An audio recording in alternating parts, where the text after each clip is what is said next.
remercie, Madame la Première Présidente, Monsieur le Procureur Général, Madame la députée. Ça y est, c'est fait. Merci, Madame la députée.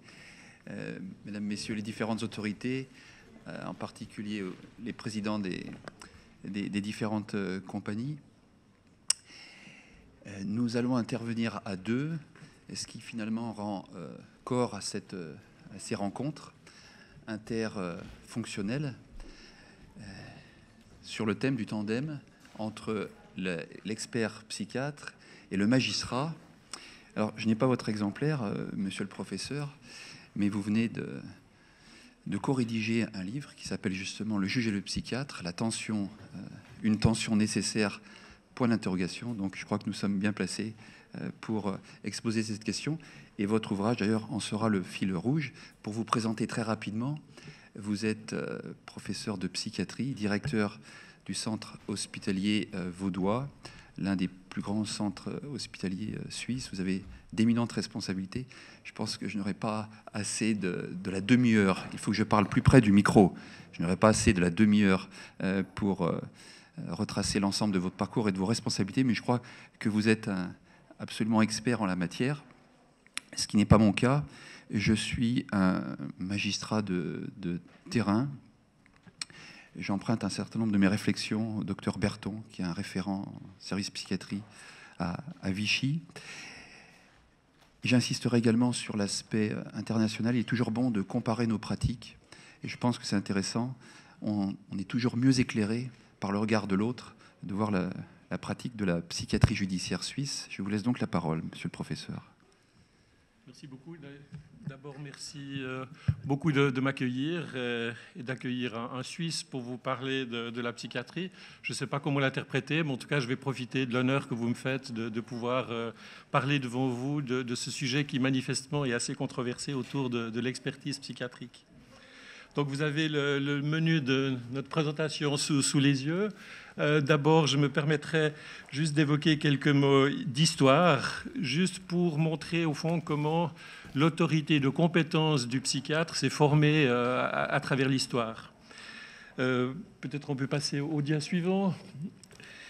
Pendant longtemps, au fond, les plus anciennes législations considéraient la folie comme un motif d'exemption de punition pour l'auteur d'un acte illégal. Ainsi, au VIe siècle, dans le digeste du Corpus Juris Civilis, on trouve de nombreuses allusions à la problématique posée par ceux que l'on appelait les furiosi.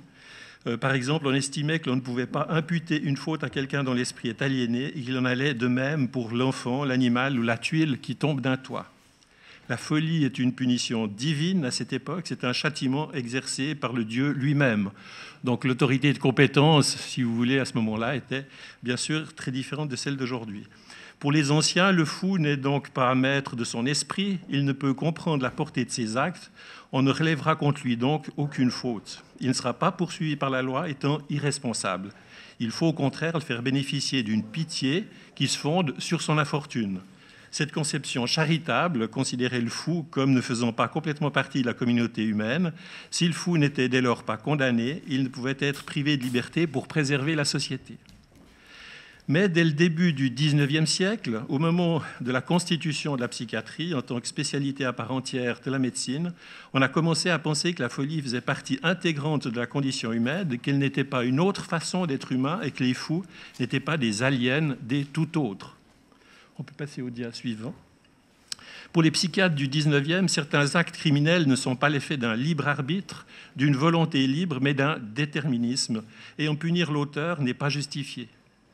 Il est donc inutile pour lui de punir quelqu'un dont la cause de la délinquance est la maladie. Il faudra le soigner, d'une part, et protéger la société, d'autre part, pour l'empêcher de nuire.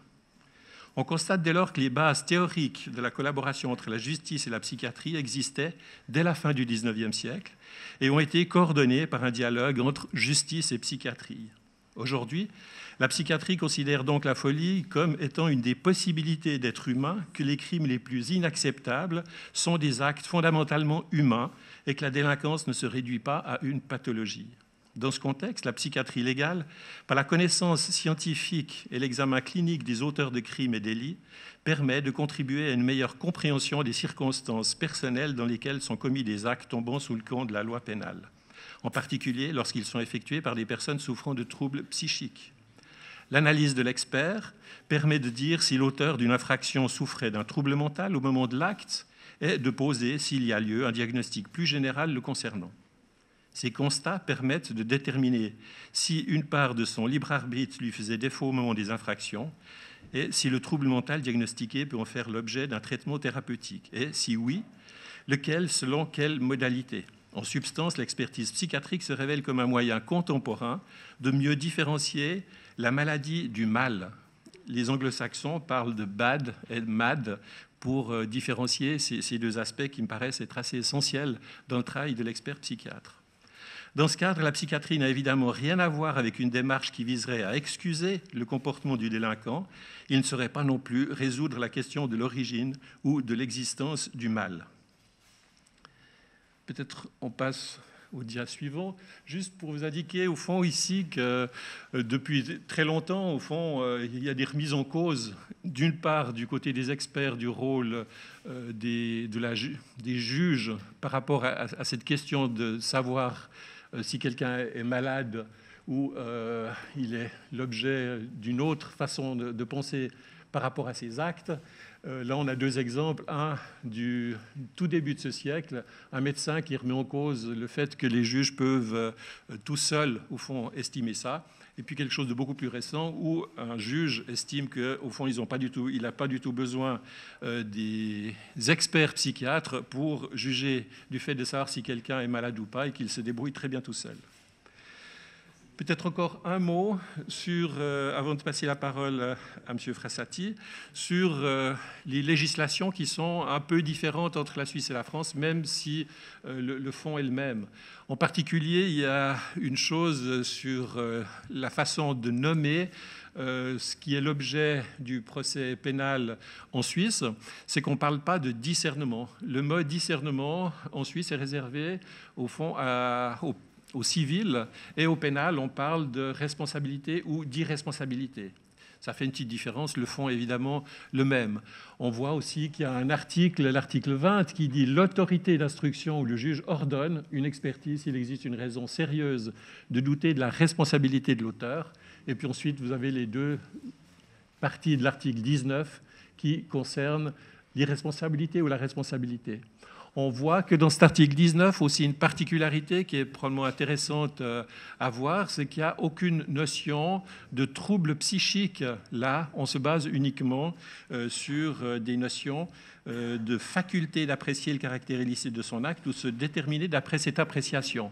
Mais on n'évoque aucun lien de causalité, et on pourrait imaginer, si vous voulez, que des expertises dans ce sens-là soient faites par des théologiens, par des philosophes qui estimeraient ces facultés. C'est bien sûr une boutade, parce que la première question qui nous est posée dans une expertise psychiatrique est: est-ce qu'il y a un diagnostic psychiatrique? Donc on voit qu'il y a une différence entre la loi et les pratiques. Peut-être je vous laisse la parole sur la question du libre arbitre et du déterminisme. Sur laquelle nous reviendrons, qui d'ailleurs, monsieur le professeur, je crois, un fil rouge, notamment ce matin, sur la question de l'expertise et de l'approche pénale, scientifique, des questions de délinquance. Nous sommes donc en face de deux autorités, deux cultures qui sont radicalement différentes.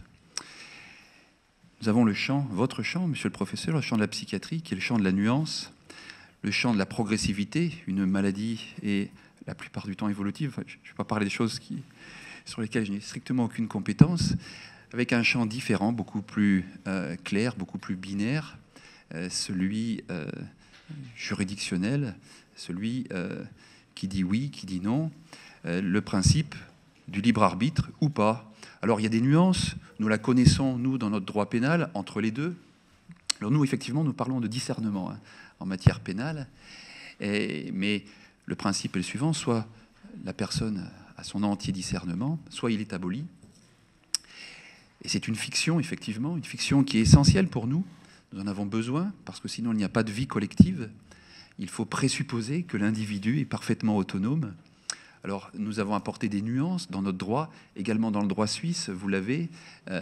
Est-ce que le discernement n'est non pas aboli, mais altéré? Mais finalement, on en revient toujours à cette dichotomie qui simplifie les choses entre, d'une part, une personne qui a son plein libre arbitre, cette fiction, puisqu'effectivement, je crois qu'on ne peut pas nier que nous sommes tous soumis à des conditionnements plus ou moins forts, plus ou moins envahissants, et c'est au psychiatre d'apprécier la portée, la pathologie, les différentes incidences sur le passage à l'acte. Vous nous montrerez un diagramme intéressant, monsieur le professeur, à ce titre. Et c'est finalement la question centrale de la liberté. La personne est-elle libre de ses actes? Le passage à l'acte, en matière criminelle, monsieur le procureur général, c'est un élément essentiel de criminologie, ce passage à l'acte. Et on me dit parfois, en matière psychiatrique, plus il y a de passage à l'acte, plus il y a d'actes et moins il y a de pensée. Et inversement, plus il y a de pensée, plus ça réduit l'acte. Et je crois qu'ils ne font pas tomber dans deux écueils. Vous les avez soulignés, mais je crois qu'en fait, nous allons que nous relayer dans nos différentes interventions. Pour le juge, vous l'avez dit historiquement, mais encore à présent, ne pas simplifier, ne pas vouloir passer outre la science, la nécessaire science que vous apportez pour l'analyse des comportements humains, avec une profonde richesse qu'on n'est pas prêt d'épuiser à mon sens. Et puis également pour le psychiatre et l'avocat, nous avons des avocats qui sont présents, de refuser cette simplification qui est nécessaire. On ne peut pas, à mon sens, tout ramener à l'inconscient, à la démarche psychanalytique ou à un certain nombre d'antécédents, au point de risquer une irresponsabilité et de refuser de juger. Comprendre, c'est refuser de juger. Mais vous l'avez souligné au terme de votre ouvrage, vous faites également des analyses comparées. Le taux d'irresponsabilité est très limité. Sur une analyse qui porterait sur 50 000, qui porte, je dis le conditionnel, je vous prie de m'excuser, qui porte sur 50 000 mises en examen, ce sont seulement 0,4% d'irresponsabilité qui sont affirmées au terme de ce processus, monsieur le professeur. Merci beaucoup. Je crois que c'est effectivement intéressant de s'arrêter juste quelques instants là-dessus pour éviter aussi quelques écueils qui sont souvent exercés sur cette question du libre arbitre et du déterminisme. Donc le libre arbitre est vraiment une nécessité pour la justice pour qu'elle s'exerce. C'est effectivement une fiction, c'est une idée, mais au fond, je pourrais rapidement vous prouver qu'on est déterminé par toutes sortes d'éléments génétiques, d'éléments culturels, sociaux, etc. Mais il faut bien voir que le travail du psychiatre n'est pas de s'occuper de tous les déterminismes. Le seul, à la limite, déterminisme qui intéresse le psychiatre, c'est le déterminisme pathologique. Le déterminisme qui est le fait qu'une personne qui est, par exemple, hallucinée est déterminée à faire un certain acte à cause de son hallucination. Donc, il ne dispose plus de sa responsabilité selon le droit suisse ou le discernement pour le droit français. Donc c'est ça qui est intéressant, tous les déterminismes qui existent et qui font qu'une personne finalement passe à l'acte, on peut les considérer comme des circonstances atténuantes qui font partie de ce que le juge devra déterminer. Je voulais aussi vous montrer ce schéma qui est le schéma d'une expérience et qui remet quand même profondément en cause. Je ne peux pas vous en parler longtemps, ça fait l'objet de nombreux livres, mais c'est l'expérience qui a été faite par un auteur qui s'appelle Libet. Et sans entrer dans les détails qu'on pourrait rediscuter, mais qui ne vont pas m'intéresser, ça montre, si vous voulez, que dans des expériences qui sont faites, il y a 500 millisecondes avant le début d'une activité cérébrale qui est avant le moment où une personne fait un acte, il y a une activité cérébrale qui est différenciée. Et avant ça, entre ces deux moments, le moment de la décision que la personne prend à l'acte vient secondairement. Ce qui, évidemment, pose d'immenses problèmes. C'est-à-dire que l'acte est préconscient, si on peut dire des choses comme ça. J'utilise ces termes avec plein de limites, mais si vous voulez, on a la volonté de faire un acte secondairement au fait que le cerveau fonctionne déjà pour que cet acte se mette en route. Alors ça pose évidemment des questions tout à fait fondamentales sur le libre arbitre. À la limite, le cerveau démarre avant la prise de conscience un acte qui va être fait. Et là, en l'occurrence, c'était des mouvements très simples, évidemment qu'on imagine comme ça peut être beaucoup plus complexe pour les actes qui peuvent nous intéresser. Peut-être maintenant un ou deux éléments autour de la situation particulière des experts. Juste vous dire un mot, qui sont les experts en Suisse, parce que je crois que la situation est très différente entre qui sont les experts en Suisse et qui sont les experts en France. Il y a une situation qui est fondamentalement différente déjà sur le titre de psychiatre. En Suisse, tous les psychiatres sont également psychothérapeutes. Il n'y a pas un diplôme de psychiatre seul. Tous les psychiatres sont également psychothérapeutes, c'est-à-dire qu'ils ont fait un travail sur eux-mêmes, ils sont porteurs d'un titre aussi de psychothérapie, pas nécessairement analytique, ça peut être des thérapies familiales, des thérapies cognitives et comportementales. Il y a plusieurs écoles, mais on doit faire une formation de ce type-là. Donc, pour être expert, il faut au minimum avoir ça pour faire des expertises dans le domaine suisse. Et puis, depuis peu de temps, il y a ce qu'on appelle une formation approfondie. Donc, les psychiatres qui ont ce titre de psychiatre psychothérapeute peuvent faire une formation approfondie pour être expert, c'est-à-dire c'est un titre de formation approfondie en psychiatrie et psychothérapie forensique. Et là aussi, vous ne pouvez pas être simplement expert, vous devez aussi avoir une expérience des traitements psychiatriques contraints, en prison par exemple, ou en ambulatoire. Et cette formation, si vous voulez, demande à peu près 3-4 ans de pratique supplémentaire à partir du titre initial. Donc, en gros, pour aller vite, on a 6 ans de formation de médecin, 5-6 ans de formation pour la spécialité, plus entre 3 et 5 ans pour pouvoir être disposé de ce type d'expert dans le domaine pénal. Une autre particularité, c'est que les psychologues ne peuvent pas faire d'expertise psychiatrique dans le domaine pénal, sauf sous la supervision d'un médecin. Alors, c'est quelque chose qui est très controversé actuellement, et je crois que vous avez quelque chose à dire par rapport à la place, au fond, des psychologues qui est assez différente en France. C'est juste ? Absolument, absolument.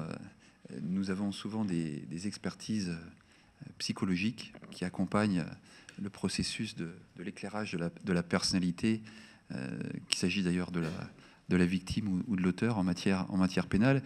Effectivement, merci de le relever. C'est là où on se rend compte que notre justice dispose de moyens qui sont limités. La formation, vous parlerez peut-être après de la rémunération des experts psychiatres. C'est un véritable contraste et ça permet de mesurer sans doute les carences qui sont la nôtre. Nous manquons d'experts psychiatres. Et je crois qu'il faut saluer l'investissement des différents experts qui continuent à œuvrer à l'œuvre de justice, mais il y a des signaux d'alarme qui se multiplient. Je souhaiterais indiquer un mot sur, vous l'avez évoqué, sur la formation des psychiatres. Vous êtes d'abord médecin. Le thème, Monsieur le Président, de ce colloque, c'est sur l'autorité de l'expert psychiatre. Sa spécificité avec le médecin, c'est qu'il rentre dans la relation personnelle avec ce qui est non pas son patient, mais ce qui est le sujet de son étude. Il y a un positionnement qui est très particulier, mais je crois qu'il ne faut pas oublier que l'expert psychiatre, c'est d'abord un médecin et qui rentre dans son psychisme, dans sa personnalité, dans une relation interpersonnelle. Et je crois que c'est un élément essentiel, cette individualisation. Nous y sommes sensibles, nous, les magistrats, mais également, s'agissant de l'expertise psychiatrique, avec la question du changement de casquette. La casquette du médecin doit laisser place à la casquette de l'expert. Alors, c'est un basculement qui est tout à fait particulier et qui doit être très difficile à appréhender pour les experts psychiatres, puisque on est dans une situation qu'on ne peut pas comparer. Vous l'avez évoqué au terme de votre ouvrage, il faut poser les bases d'une certaine confiance, alors même que la règle du jeu est très différente. Lorsque un patient va voir son psychiatre, il est demandeur, je veux voir un médecin. Le psychiatre également adhère nécessairement à cette démarche, ce qui n'est pas du tout le cas en matière d'expertise psychiatrique. Elle est imposée par un tiers, ce tiers, l'autorité judiciaire, qui n'est pas présente physiquement, mais qui finalement qui est au centre de ces échanges avec, non pas le patient, mais avec la personne qui fait l'objet de charges judiciaires.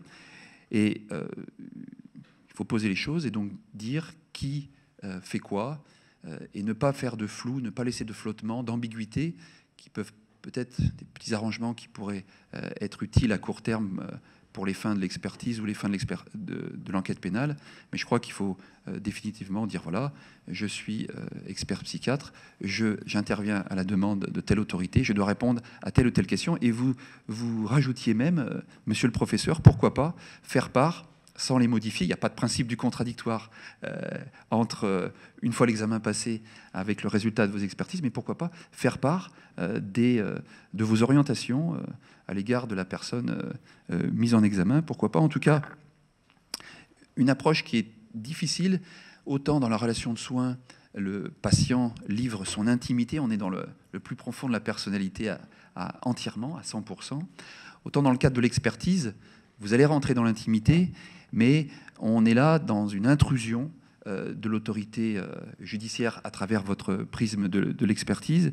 Et ça suppose une approche éthique, je crois, particulièrement sensible de respect de l'individu, tout en veillant bien sûr aux impératifs de l'enquête pénale, qui suppose de s'intéresser à ces questions-là et qui crée finalement une relation un petit peu étrange. La personne, elle sait que vous êtes médecin, mais vous n'allez pas la soigner. Il y a cette nécessité du rapport de confiance, alors que les uns et les autres sont un peu sur une approche un peu critique de cet examen. Et puis, il y a également la question de la frustration, de la durée.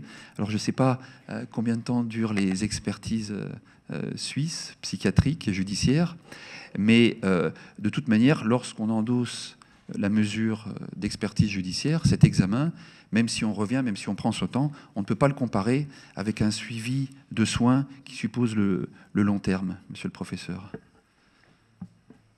Monsieur le Président, merci de ces remarques qui me permettent de dire juste quelques mots sur la façon dont je vais de cours, parce que ça pourrait être, je pourrais être très long et vous parler très longuement de ça. Sur comment est-ce qu'on fait des expertises et sur la question effectivement de la rémunération en particulier. Je crois que là, il y a une différence qui est essentielle. Il y a un juge français qui est venu visiter, un procureur français, excusez-moi, je ne me souviens plus de son nom, qui est venu visiter le procureur général de Lausanne. Et ils ont comparé les pratiques. Ils se sont aperçus que la justice en Suisse coûtait entre 20 et 60 fois plus que celle qui était pratiquée en France. Un des aspects qui était important, c'était le prix des expertises psychiatriques. Je crois savoir que les expertises psychiatriques françaises sont payées autour de 300 €, enfin quelque chose comme ça. C'est pas vrai? C'est plus bas? Ah bon? Donc, enfin, bon, mais c'est dans ces eaux-là en tout cas. C'est quelques centaines de francs, disons, d'euros pour rester comme ça. Une expertise psychiatrique moyenne, donc sans difficulté particulière, nous occupe pendant au moins une vingtaine d'heures. Donc, tout compris, hein, analyse du dossier, les contacts avec le patient, mais il y en a en tout cas 3 ou 4, enfin avec l'expertisé, pardon, plus un travail intellectuel de rédaction qui correspond à des expertises qui ont une vingtaine de pages en moyenne. Donc, la rémunération de ça est à peu près entre 5 et 6 000 €. Donc, on voit j'ose pas dire qu'on boxe pas dans la même catégorie, mais quand même, ça fait envie. Il faut aussi dire que souvent, enfin pas souvent, mais les expertises, pour toutes les raisons qui viennent d'être évoquées par le président Frassati, c'est que nos expertises sont faites à deux, en permanence, pour éviter un certain nombre de biais sur lesquels je pourrais évoquer ça longtemps. Il y a des raisons de formation, parce que nous avons à l'Institut de psychiatrie légale de Lausanne un but de formation, mais même avec des experts qui sont reconnus, les expertises sont faites à deux. Ça peut être un médecin, un psychologue, 2 médecins, ça c'est possible. Mais pour nous, c'est un gage de qualité qui est évident. Maintenant, vous nous avez aussi demandé de parler des limites de l'expertise psychiatrique. Il y en a beaucoup. Mais par les limites, on peut déjà évoquer, par le côté des qualités des expertises, il y a bien sûr l'impartialité qui est importante. Une autre chose qui nous importe énormément, c'est l'importance d'une méthodologie transparente. hein. Le juge doit pouvoir lire l'expertise qui est donnée en sachant qu'est-ce qu'on a fait, hein, quelle est la méthodologie qui a été utilisée. Aussi, quelque chose qui m'importe énormément, le langage clair. Hein, dès le moment où il y a un jargonnage professionnel, vous devez avoir des doutes. C'est que la personne n'a pas réussi à exprimer clairement et simplement des choses même complexes.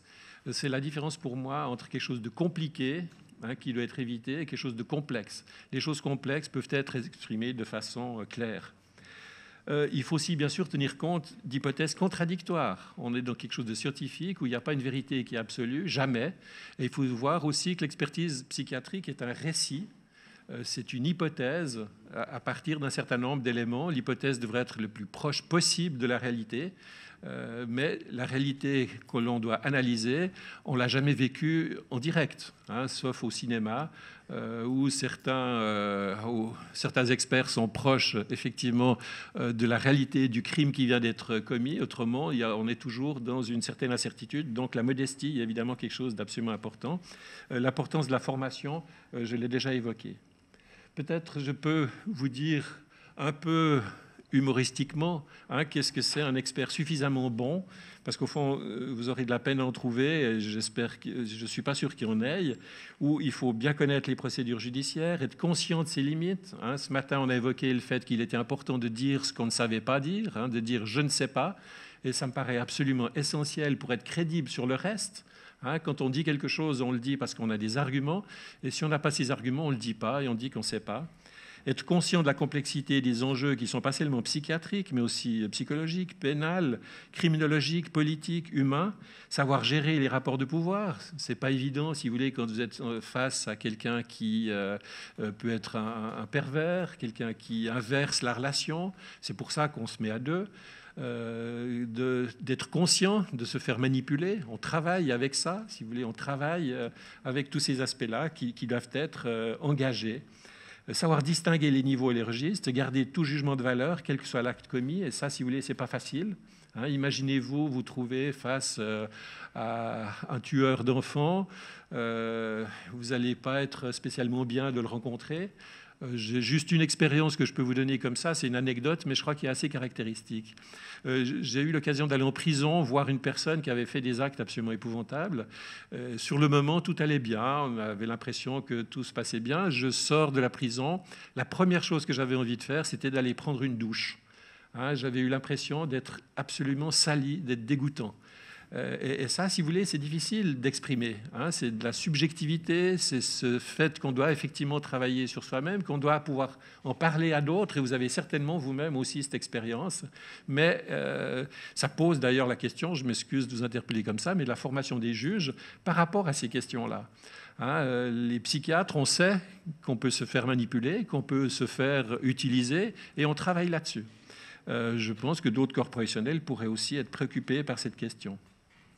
Les questions d'éthique, bien sûr, sont au cœur même de notre travail. Et puis, avoir une réflexion critique sur soi-même, c'est toujours une bonne chose. Absolument, monsieur le professeur, mais vous savez, on n'est jamais au dépourvu dans notre institution. Je relais mais l'essentiel aussi, c'est de respecter le cadre dans lequel nous évoluons, notamment au niveau chronologique. Sur la modestie, la relativité, je crois qu'il serait fou de prétendre, en qualité d'expert, être... on est bien au fin de... D'accord. D'être garant d'une vérité à 100%. Je crois que le psychisme, l'intériorité de l'homme ne peut bénéficier que d'éclairage. Et le principe d'une co-expertise, je crois que c'est une très bonne chose. Je crois qu'il n'y a pas de bonnes expertises, de mauvaises expertises. Parfois, les débats judiciaires tournent autour de ces questions-là. En réalité, ce sont des éclairages différents. Et en tournant progressivement autour de la personnalité de la personne, on peut sans doute arriver à s'approcher d'une réalité, mais nous ne sommes pas détenteurs de ces questions-là. Et je souhaite revenir sur la question du déterminisme, monsieur le professeur. La recherche en psychiatrie, encore une fois, je n'ai aucune compétence pour en parler, mais tout le monde sait qu'elle se développe de manière importante. Vous évoquiez la question des IRM, Madame la Présidente, des IRM fonctionnels, la question des recherches fondamentales en matière d'ADN, de biologie. On a le retour, la revanche de l'anthropomorphisme d'un certain nombre de recherches qui sont nécessaires. On a besoin de la science pour épauler la psychiatrie et résoudre un certain nombre de questions, mais vouloir réduire l'homme à des statistiques, vouloir approfondir des cases, finalement, ça c'est la démarche judiciaire, sociale, mais pas celle de l'expert psychiatrique. Il est très dangereux d'avoir un modèle basé sur le déterminisme, et c'est néanmoins à la fois le sens des recherches scientifiques en matière de psychiatrie, des neurosciences, je suppose, et également en matière judiciaire, on a cette évolution. On en parlait de la question de la dangerosité. Vous faites des développements intéressants dans votre ouvrage sur ces questions-là, qui intéressent de plus en plus la justice. Nos incriminations, maintenant, permettent de traiter une dangerosité objective en matière de terrorisme notamment, et ça pose des questions éthiques sur lesquelles je crois qu'il faut garder l'homme au centre de ces questions. Pour l'expert psychiatrique, je crois qu'il doit intervenir au fil d'une chaîne qui fait intervenir d'abord des enquêteurs, des témoins, parler des psychologues, et après, c'est tout un environnement qui va permettre de reconstituer une réalité, mais je pense qu'il faut beaucoup de modestie et d'humilité, et de se garder d'être porté vers des systèmes qui seraient totalitaristes. Et nous, les juges, nous sommes gardiens d'un état de droit qui suppose une véritable indépendance. C'est ce que nous partageons, nous les magistrats, avec vous, mesdames, messieurs les experts. Nous avons une indépendance dans notre fonctionnement et qui est essentielle au bon fonctionnement de nos institutions. On en restera là. Oui, très bien, merci.